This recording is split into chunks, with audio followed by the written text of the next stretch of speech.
আমাদের দেখার মতো কোনো লোক নাই। আমরা সাধারণ মানুষ 2-4-500 টাকা রুজি হতে আমরা মনে করি যে অনেক কিছু পাই নিয়েছি। আগে মাথা পুরো একবার ভাঙ। রুগী আনতে আনতে অর্ধেক মরে থাকে আর কি। গাড়ি 5 বছর কোনো কিছু না, এই গাড়ি 1 বছর জ্বালা গাড়ি। ভালো গাড়ি লয়ে গেলে আধা মতো গাড়ি ভাঙিয়ে ভাঙিয়ে মরে থাকা। দুর্ঘটনা হয়েছে এই যে এই মাসের ঋতু বলে যে 3-4টা দুর্ঘটনা হয়েছে।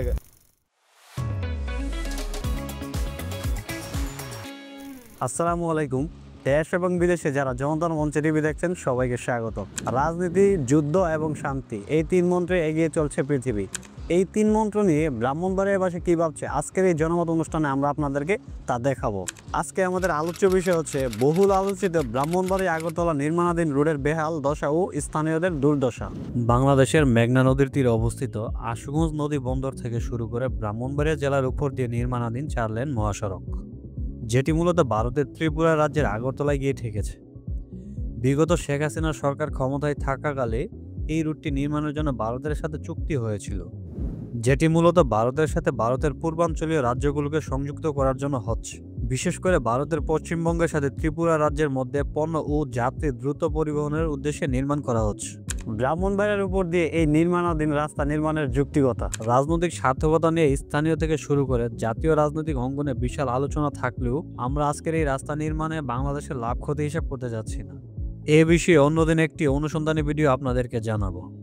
কিন্তু আজকের এই সময়ের প্রোগ্রামের মাধ্যমে মূলত নির্মাণাধীন রাস্তার নির্মাণের দীর্ঘসূত্রিতা, ভাঙ্গন ও অবস্থাপনার ফলে ব্রাহ্মণবাড়িয়ার স্থানীয় জনগণ কী পরিমাণ দুর্দশার মধ্যে আছে তাই আপনাদের কাছে তুলে ধরব। আমাদেরকে স্থানীয় অনেকে জানাচ্ছিলেন যে এই রাস্তা দিয়ে যাতায়াত করে জেলা শহরে যেতে চাইলে যেতে যেতে শরীরে এত বেশি ধুলাবালি আস্তরণ পড়ে যেন মনে হয় শরীরে পাউডার মেখেছে।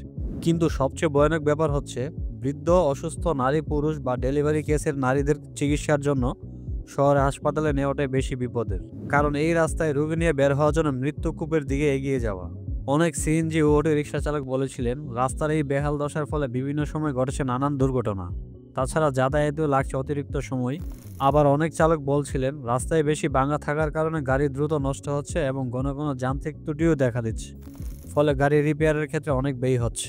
গত সরকারের আমলে প্রায় 5 বছর পূর্বে এই মহাসড়ক নির্মাণ কাজ শুরু হলেও গত 2024 সালের 5ই আগস্ট দেশে রাজনৈতিক পট পরিবর্তনের কারণে সব কাজ বন্ধ হয়েছিল।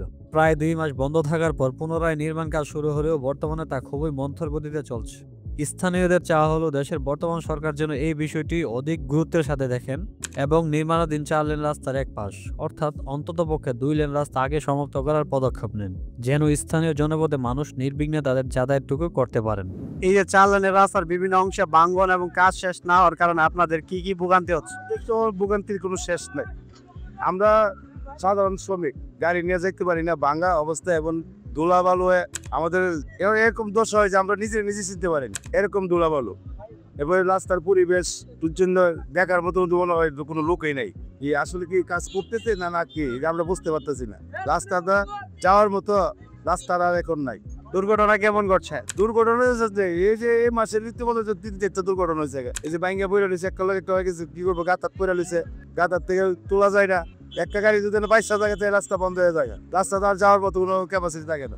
ছোট গাড়ি যে জীবক গ্রামগঞ্জে তো যাইতে পারে, টান্না টুন্না, কিন্তু বড় গাড়িতে যাইতে পারে না, কনিষ্ঠ গাড়ি লেগে রোড বন্ধ হয়ে থাকে। তবে আমরা তো ভোগান্তির কোনো শেষ নাই, আমাদের দেখার মতো কোনো লোক নাই। আমাদের দেশে সরকার আছে না নাই আমরা এটি তো বুঝতে পারতেছি। বর্তমান যে সরকার আছে এই সরকারের কাছে আপনার রাস্তার বিষয়ে কি চাওয়া? আমরা তো এখন যে ভাবতেছি যে সরকার যে রাস্তার বিষয়ে কোনো চিন্তা ভাবনা ওদের আছে কিনা সেটাই তো বুঝতে পারতেছি না। থাকলে তো কিছু না কিছু লক্ষ্যকারী থাকতে হইলে আমাদের দেখার জন্য বা রোড গাড়ির পরিবেশটা দেখার জন্য কিছুই তো আমরা পাইতেছি। তারপরে কাকে দায়ী করবো, কাকে ধরবো, কাকে জিজ্ঞেস করবো, কাকে বলবো? আমরা তো বলার জায়গা নাই যে আমরা বললাম আমাদের যে রোডের পরিস্থিতি এরকম, আমরা গাড়ি করে নিয়ে যাইতে পারি না, মানুষের কষ্ট, একটা গাড়ি 22টা গেলে তো আর সব গাড়ি আটক হয়ে যাবে। তখন আমরা কাকে বলবো যে আমাদের এই দুর্দশাটা দেখার জন্য?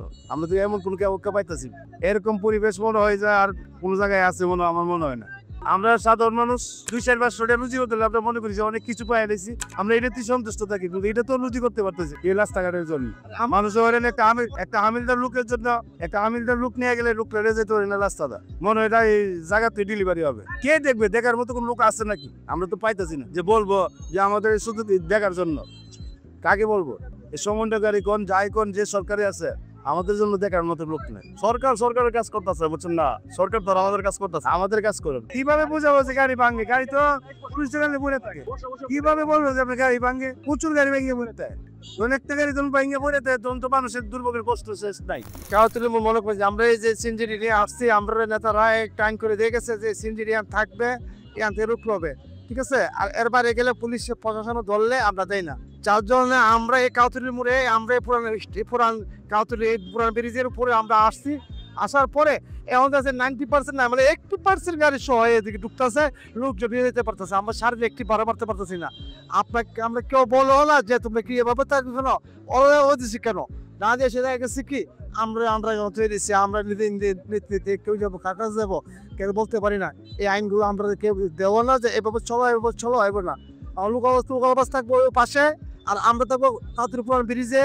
আমরা কোনো খাই নাই লোকের জন্য ডাকি আনতে কে, আর আনছে গাড়ি আছে ভিতরে, অন্যান্য বাড়ির গাড়িরা এসে ভিতরে তো তারা কিছু বলে নাই। আমরা কিছু শান্ত থাকি। আমরা তো দিয়ে আনো গাড়ি ধরার পরে পুলিশের হাতে, তাই কিন্তু ড্রাইভার তুমি শ্রমিক, তুমি গাড়ি ছুড়ে আনবা, আমরা মালিক যাবো না, মালিক তাহলে কোথায় যাবো, কার কাছে যাবো? এই পিছিয়ে ছাড় এটাই যে আমাদের আইনগুলো ঠিক হোক, আমরা এই দিক ঠিক মতো চলবো, আইন মেনে নেব। গাড়ি 5 বছর কোনো কিছু না, এই গাড়ি 1 বছর জানা গাড়ি, বুঝছেন? বুড়ি বাড়ির কাজ করা লাগে, একটা গাড়ি কাজ করতে 30,000 টাকা লাগে, এটার লাগে 5 বছর গাড়ি কাজ করা লাগে, এই গাড়ি কাজ করা লাগে বছরে বছরে, বুঝছেন?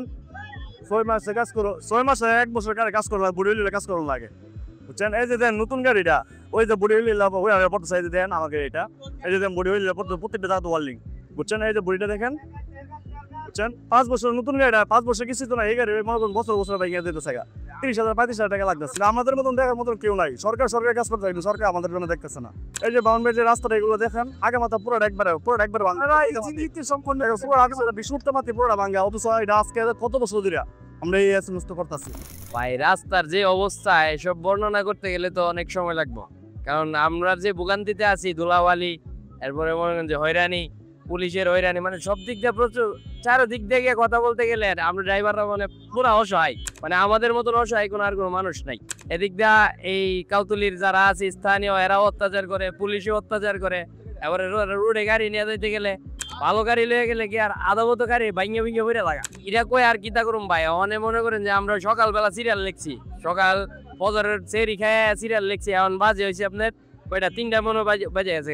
এখন পর্যন্ত কোনো 10 টাকাও রোজি করতাম পারছি না। সিরিয়াল আমরা এনে সিরিয়াল দিছি ঠিকই, কিন্তু ভিতরে যে গাড়িগুলা ওইগুলার কারণে আমরা এই জায়গায় যাত্রী আসে না, তার কারণে আমরা এর বহুত ড্রাইভার ভাই এখন পর্যন্ত বইয়ের পয়সা রয়েছে, কোনো ইনকাম নেই। তো আমরা গাড়ি হিসেবে ভাড়া চালাই, তো মালিকের দিমু কি, আমরা নিমু কি, বা আমরা বউ বাচ্চা ফ্যামিলি কিভাবে চালাম? রোডের সোজা অবস্থা বলতে গেলে ভাই পুরা রোডই ভাঙা। তো ওই রোডে যাত্রী লেগে গেলে এক তো যাত্রীর কথা শোনা লাগে, ধুলা আছে, এরপরে মনে করেন যে রুগী আনতে আনতে অর্ধেক মরে থাকে আর কি।